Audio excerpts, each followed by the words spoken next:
السلام عليكم الاخوان، كي دايرين؟ لاباس عليكم؟ نتمنى تكونوا بخير وعلى خير، تكونوا الصحه مزيانه. كي جاتكم الجلابه؟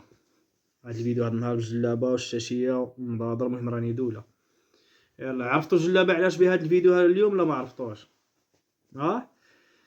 الجيران جيراننا روحوا نعسوا وفيقوا غدا الصباح عاوتاني يقولوا لنا الجلابه جزائريه. راكم نتوما هكا دايرين، الحاجه اللي شفتوها راه ديالكم. والله لا ما عرفت معكم وصافي. الجلابه مغربيه والجليج مغربي. تفوت عامين ما فيش اعتداء علينا وعلى خلاص بركة. راني واش فهمتوا شي حاجه؟ اخوتي اللي مجاوب، اللي يفهم يفهمني. عام مع عامين صافي بركه عليا. خلط شعبان مع رمضان والله ما قال جمله مفيده. هذا الرئيس ديال الدوله العظمى تصنع وتصدر. خلي المهم احنا الفيديو راه عاد جاي، خلينا نكملوا. تكذب بيرتوته مش شعيبيه باش ندير ربع شكاير حليب. ولد تامر راشد يركب في القطار من المحطة نتاع تامر راشد.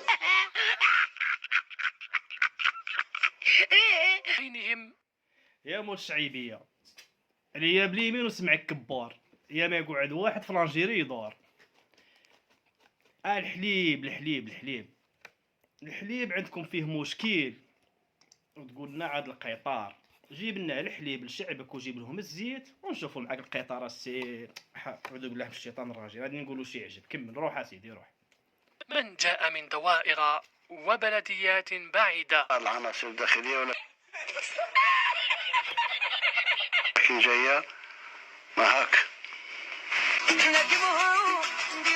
هاك تشوف الحليب لا مصنع جايه كيما نهاك. المهم هما وداك الطايط ديالهم عندهم كلشي جايتهم كيما نهاك، كلشي جايهم. المهم واش نذكركم، الجلابه مغربيه. شنشر لاشان هكذايا، الزيت لاشان، بطاطا لاشان. بين الرئاسه ديال المده ديالو كامله تاع الرئاسه يديهم غير هاك، يدي شعبو غير هاك اللي كانت غير هاك. 12 شهر قال لك السيد ما شافش الحليب كي داير، راه تلف لهم المذاق ديال الحليب، تلف لهم كي داير. تصريحات المسؤول بتوفر مادة الحليب واحتجاجات المواطن من صعوبة اقتناء كيس واحد يطرح الكثير التساؤل: أين الخلل؟